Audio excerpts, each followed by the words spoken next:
Have you ever felt that weight in your heart, that longing to know if they can still feel your love from beyond the veil? Perhaps you have stood at their grave, tears streaming down your face, whispering prayers into the silence and wondering, does this actually do anything? Today, something extraordinary is about to be revealed to you, something that will transform forever the way you understand death, prayer, and the mysterious bond between you and those you have lost. Saint Faustina Kowalska, the Apostle of Divine Mercy, received revelations that will shake you to your very core about what happens when you pray for your deceased parents. This is not speculation. This is not religious theory. This is testimony from a soul who saw with her own eyes into the realm beyond death.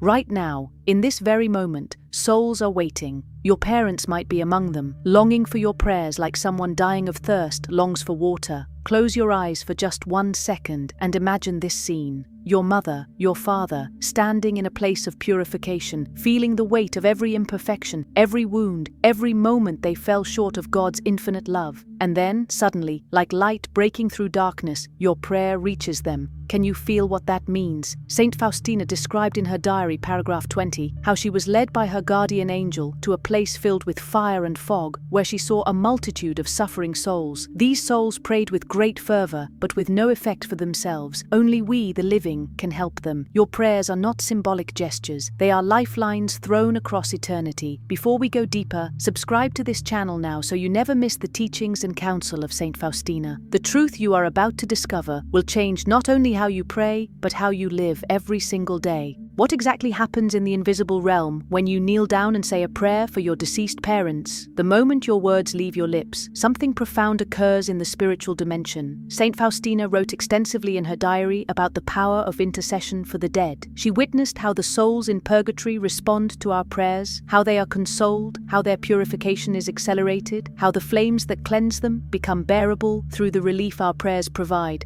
Think about this carefully. Your parents gave you life. They nurtured you, sacrificed for you, stayed awake worried about you, worked tirelessly to provide for you. Even if the relationship was complicated, even if there were wounds and disappointments, they gave you the gift of existence itself. And now, if they are in that place of purification, they depend entirely on you. They cannot help themselves. They can only wait, hope, and receive what we offer them through prayer. The Church teaches with absolute clarity that our prayers for the dead are efficacious. This is not a pious opinion, this is dogma. 2 Maccabees chapter 12, verses 44 through 46, explicitly describes how Judas Maccabeus made atonement for the dead so that they might be released from sin. The Catholic faith has always believed from the very beginning in the communion of saints. The bonds of love that unite us in this life do not disappear at death. They are transformed, purified, elevated, but they remain. Your mother is still your mother in eternity. Your father is still your father before God.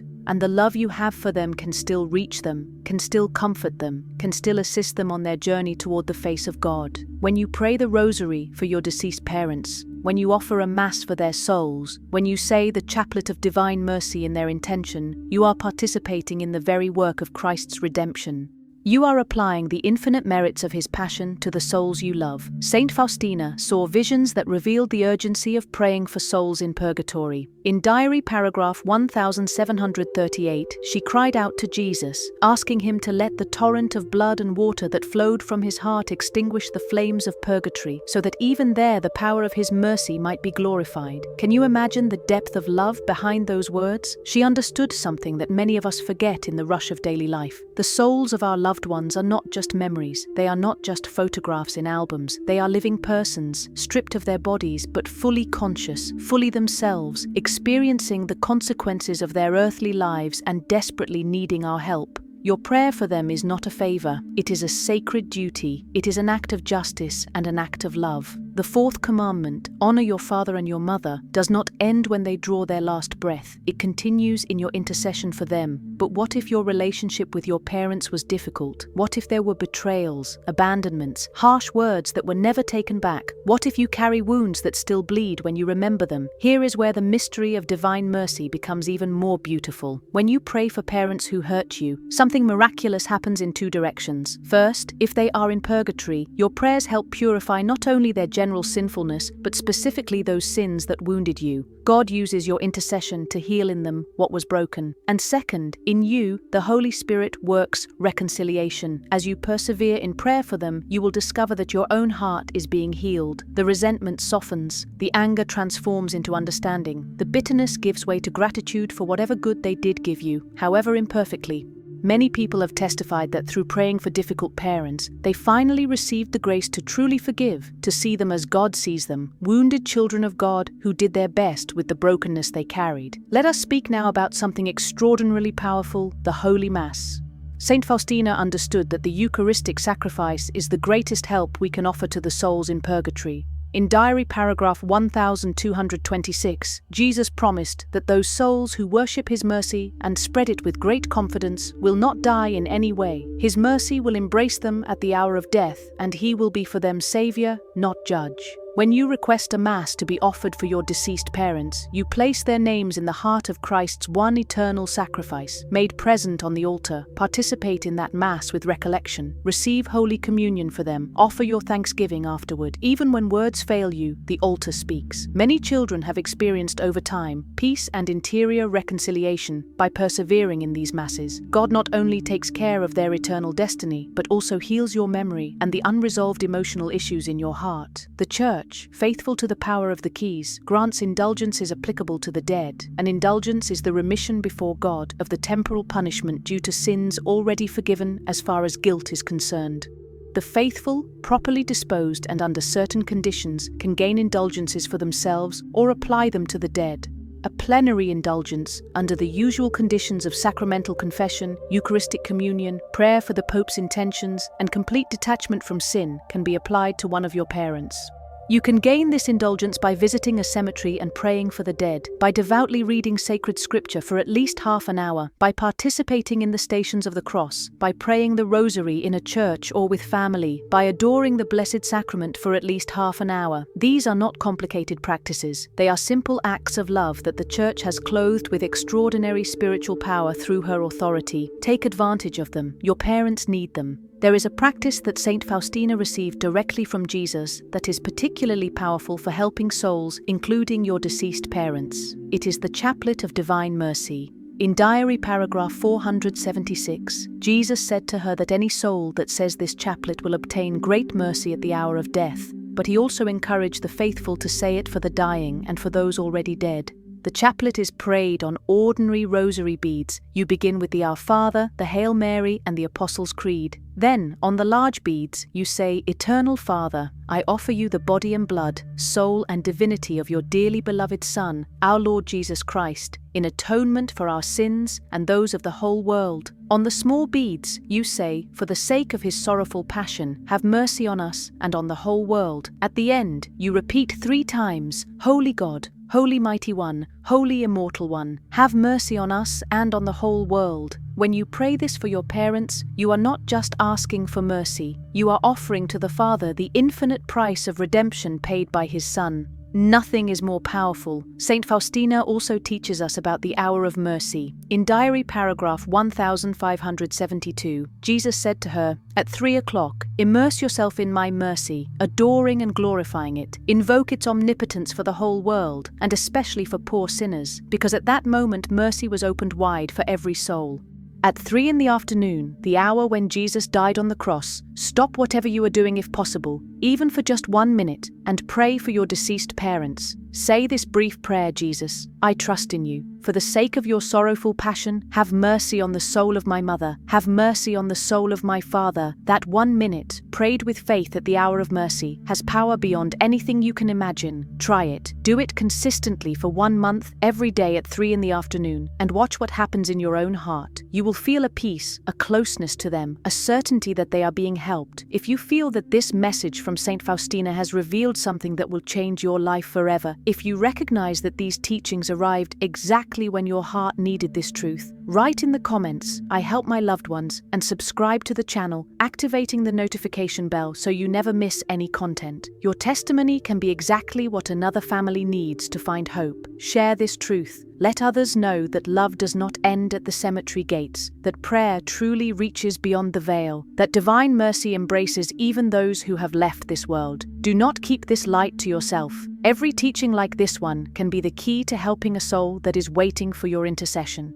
Now let us talk about something that many people forget. Works of mercy offered for your deceased parents. Saint Faustina wrote in diary paragraph 1698 that she offered all her prayers, fasts, mortifications, and all her sufferings for the souls in purgatory, asking that God's mercy envelop them and lead them to eternal light. This means you can do more than just pray words. You can fast 1 day a week for your parents. You can give alms to the poor in their name. You can perform acts of charity, visiting the sick, clothing the naked, consoling the sorrowful, and offer all these works for the relief of your parents' souls.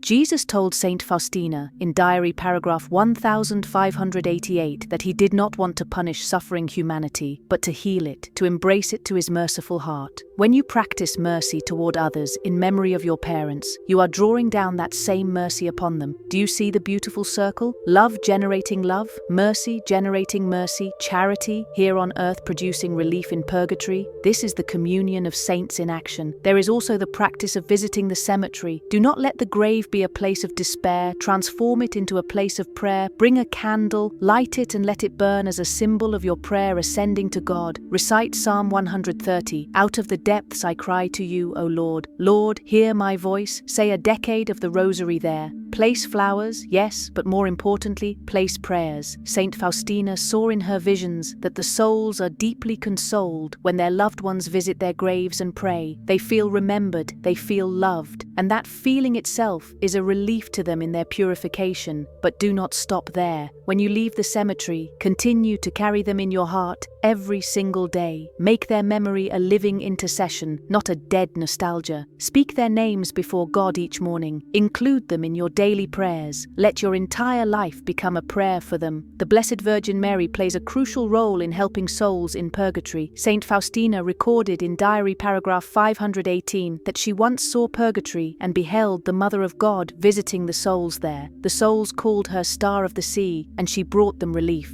Tradition teaches that on certain feast days, especially the Assumption and other Marian solemnities, Our Lady descends to purgatory and liberates many souls. Entrust your intercession for your parents to her. Pray the Rosary with confidence. Say the Memorare of Saint Bernard. Remember, O most gracious Virgin Mary, that never was it known that anyone who fled to your protection, implored your help, or sought your intercession was left unaided. Inspired with this confidence, I fly to you, O Virgin of Virgins, my Mother. To you I come, before you I stand, sinful and sorrowful. O Mother of the Word incarnate, despise not my petitions, but in your mercy, hear and answer me. Amen. After praying this, add, Sweet Mother, remember my father, remember my mother, and bring them quickly to the glory of your Son. Mary will not refuse you. She is Mother of Mercy, and she understands the heart of a child who longs to help their parents. Do not forget the importance of your own state of grace. If you want your prayers to be powerful for your deceased parents, live in sanctifying grace yourself. Go to confession regularly. Receive Holy Communion with devotion. Avoid mortal sin. Strive for holiness. Why? Because the prayer of a righteous person has great power, as St. James wrote. When you purify your own soul, your prayers become like incense rising pure and sweet before the throne of God. Your parents will benefit not only from your explicit prayers for them, but also from your holy life. Every time you resist temptation, every time you choose virtue over vice, every time you forgive when it is hard, you are building up spiritual capital that can be applied to those you love. This is the mystery of the mystical body of Christ. We are all connected. Your holiness helps them. Their purification, once complete, will help you from heaven. It is a beautiful exchange of love. What results can you expect from persevering in prayer for your deceased parents? First, an interior peace will settle in your heart. The anxiety, the guilt, the unresolved questions will slowly give way to trust. You will begin to feel, in a way you cannot fully explain, that they are being taken care of by God. Second, you may receive signs.